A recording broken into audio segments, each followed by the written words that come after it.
Technique number 13 for Kenpo Karate for Christ Orange Belt curriculum is buckling branch.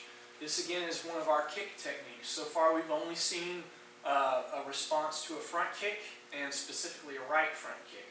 This time we're going to look at again a front kick, but what if they kick with the other foot, with the left foot? And we're not going to change the technique any more than we have to.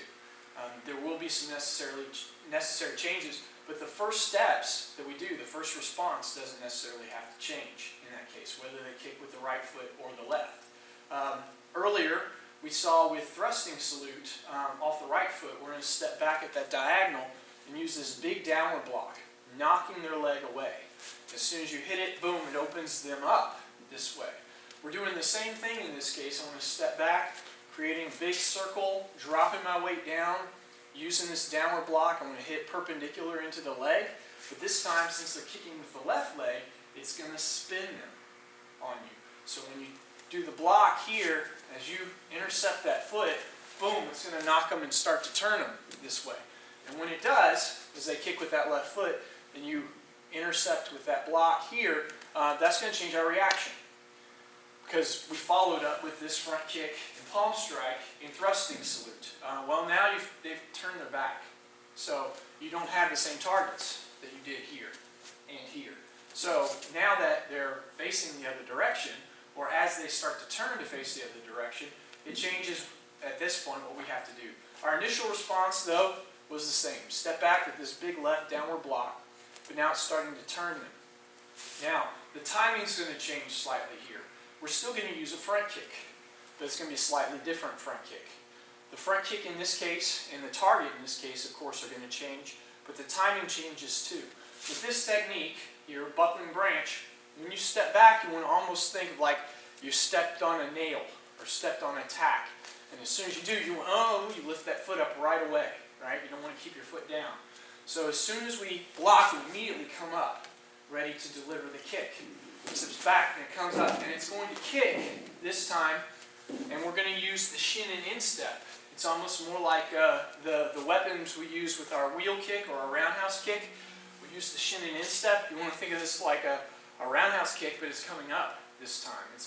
It's a front kick that hits with the shin instead of hitting with the ball of the foot, the bottom of the foot. We usually use the front kick to kick in like a straight line.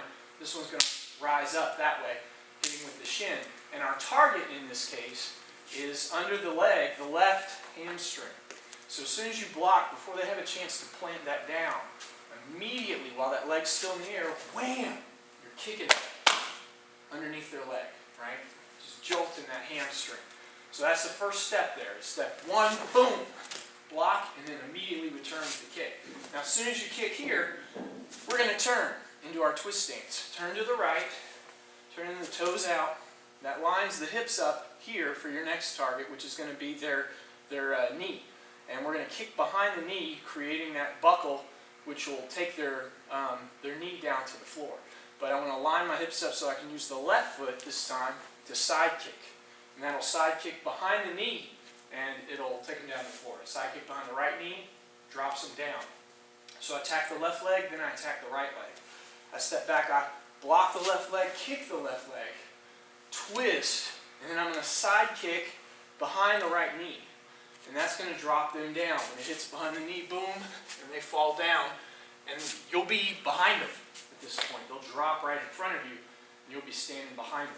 So we're going to finish with this, the final step here. Back to the first, we block, front kick, twist, right, turn into the right, side kick with the left, and as you plant down, step behind them, directly behind them. Both hands, as that foot touches down, are going to come down with inward downward sword hand strikes right to where the neck and the shoulders come together. Boom! Hit side to side, same time. And that's the last move, reminiscent of the grip of death type of idea, but now you're behind them.